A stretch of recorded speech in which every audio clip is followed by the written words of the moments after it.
directement au sein du Real Madrid. On tient très bien à préciser que Hussein est déçu de ne pas avoir été appelé pour la Coupe du Monde. Au Real Madrid, on ne comprend pas cette décision.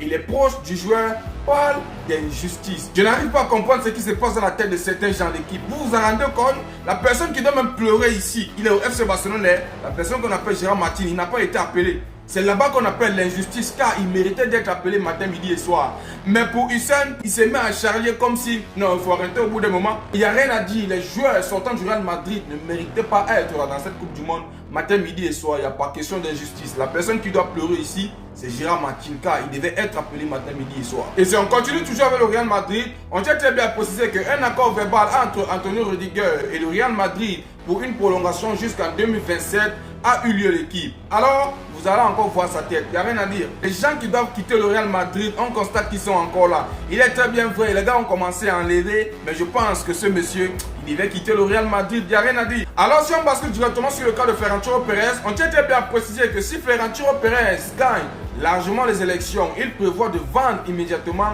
un pourcentage du club à des investisseurs extérieurs. Le projet est piloté par son homme de confiance, Anas Lafari. Alors l'équipe, ils doivent arrêter de rire le FC Barcelone, parce que si les gars n'arrivent pas à reconnaître vraiment ce qui se passe au sein de leur club, non les gars, ils doivent revenir à la raison. Alors je pense vraiment que le Real Madrid est déjà plus fauché que le FC Barcelone. Parce que se permet de prendre cette initiative, je pense que là, ça ne va plus du tout. Si on continue toujours avec les infos, cette fois-ci on tombe sur José Mourinho. On tient très bien à préciser que José Mourinho veut que le Real Madrid signe un ou deux défenseurs centraux, un latéral droit, un latéral gauche si Ferran Garcia part, un milieu défensif, un milieu créatif. Particulièrement, je doute très fort que Florentino Pérez peut s'avantager ou bien s'aventurer à amener de tels profils au sein du Real Madrid touché mercato. Bref, on verra, l'avenir nous dira. Si on bascule directement sur l'arrivée d'Alan au sein du Real Madrid, l'équipe, vous ne vous en rendez même pas compte. On tient à préciser, Alan sera la star du Real Madrid d'Henri Riquelme s'il devient le président. Pour ceux qui ne savent pas, Henri Riquelme a eu à postuler aussi pour la présidentielle au sein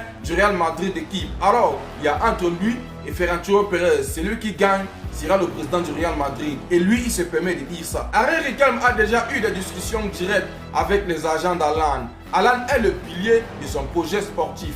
Alors je pense très bien qu'avec de telles choses, je doute très fort que les gars, il sera voté. Vous êtes convaincus, vous? Non, dites en commentaire si vous êtes convaincus. Moi, particulièrement, je ne suis pas du Real. Oui, c'est vrai. Mais le projet, si là, je pense très bien que ça va tomber dans l'eau, car il n'est pas objectif.